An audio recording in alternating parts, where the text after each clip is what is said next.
Asher, ano yung mga red flags sa proposed budget na nakita ng Senado? June, mga dobleng proyekto o mga pinagbahabahagi nito, ngunit pareho lang yung presyo. Mayroon din na magkakatulad na project cost o kulang-kulang ang mga detalye, at ang ani ng isang senador ay ang pinakamalala dito ay yung pareho o mga naulit na proyekto mula sa aprobadong 2025 budget na mga nakita sa 2026 National Expenditure Program o NEP. Natuklasan ng Senate Committee on Finance na nasa 50 bilyong pisong flood control projects ang magkakapareho ang halaga sa NEP. Nakasa dito sa National Expenditure Program na siyang panukalang pambansang budget ng sanghay ng ehekutibo para sa susunod na taon. Paliwanag ng Department of Budget and Management, isinumite lang ito sa kanila ng Department of Public Works and Highways o DPWH at wala sa kanilang mandato ang i-check isa-isa ang lahat ng proyekto. Wala kaming capability to analyze the 15,000 projects. Otherwise, baka wala pa po kami ngayon NEP. Kung iisa-isahin po namin, we need people on the ground, we need engineers. I think yung 1,200 na staff po namin sa DBM are mostly, wala, kahit isa po yata walang engineer or architect po sa amin. Ngunit giit ni Senator Sherwin Gatchalian, chairperson ng komite, dapat ay may kaakibat na feasibility study at detailed engineering ng proposed projects. Sa other departments meron po, pero sa DPWH po, meron po sila, sa kanila po to, hindi po sa amin. But this is your budget memorandum, National Budget Memorandum 154. Yes po, pero sila, hindi po sila nagsasubmit separately. Bakit hindi sila nagsasubmit? It's in the budget memo. Again, kasi po, may special nature po yung mga projects nila na hanggang baba, nina-identify yung mga projects pataas. So, yeah, but that special nature, yan ang source ng corruption. Yan ang naging source ng corruption dahil hindi nyo sinusundan yung sarili nyong budget memorandum. Binigyan din naman ni Senador Panfilo Ping Lacson na mga umano'y red flag sa NEP na inaasahan niyang napansin ng DBM.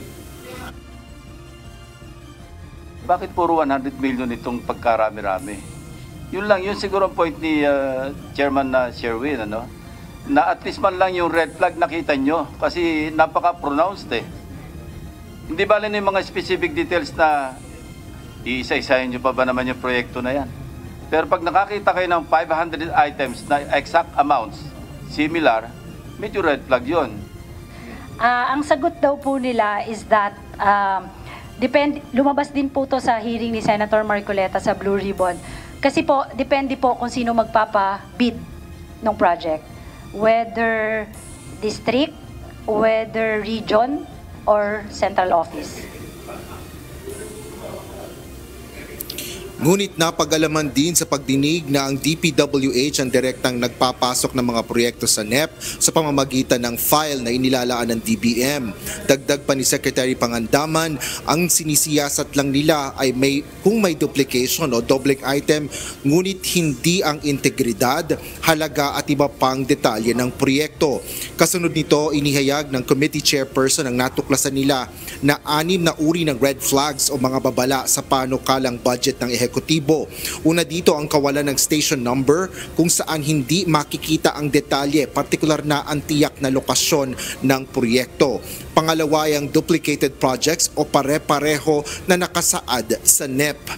Pangatlo ay ang isang proyekto na hinati sa 4 na phases o bahagi na pare-pareho rin ang halaga ng proyekto. Habang ang iba ay gumagamit naman anya ng terminong package na ipinagtataka ni Gatchalian kung bakit hindi na lang ipinagsama kundi pinaghiwa-hiwalay pa.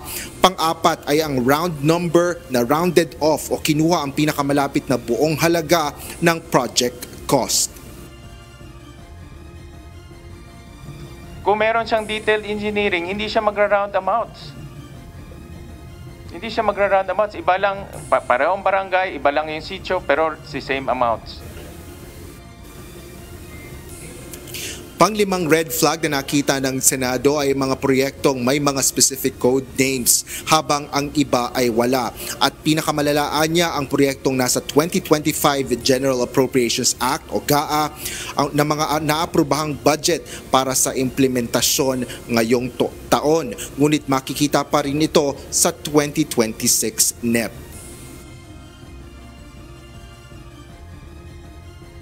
Hindi naman po siguro clerical error to. Diba? Sinadya to ilagay sa NEP. Diba? Ang punto ko, DBM should be more should reform its process and maging mas detalyado sa pag-a-analyze ng mga projects na pinapasok sa NEP. Ang nangyayari kasi, dinadala dito na lumalampas sa scrutiny ninyo. Dapat mag-scrutinize pa kayo ng maigi kasi very obvious naman to eh.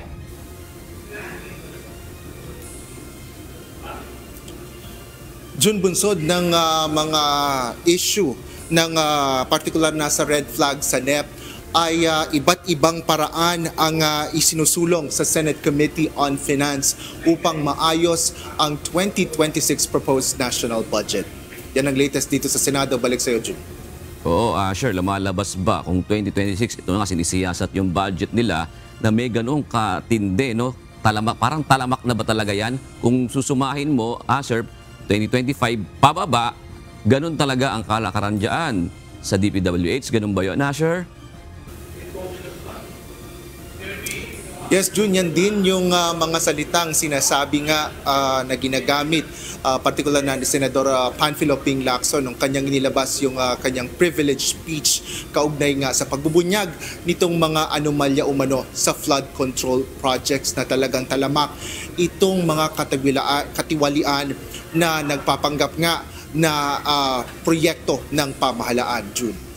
Meron bang ibang departamento ng gobyerno na naisalang din dyan? O ito'y nakatuon lamang sa flood control projects, yung hearing kanina? Yes, kanina, June, ay naandun din ang NEDA at ang Department of Finance. Ngunit ang karamihan doon sa mga nagsalita at in-interpolate sa unang bahagi, partikular na nitong hearing kasi umabot ito, June, ng halos 8 oras ngayong araw. At ito ngang mga issue na ito ay nakatuon sa Department of Budget and Management, June. Maraming salamat, Asher Cadapan Jr.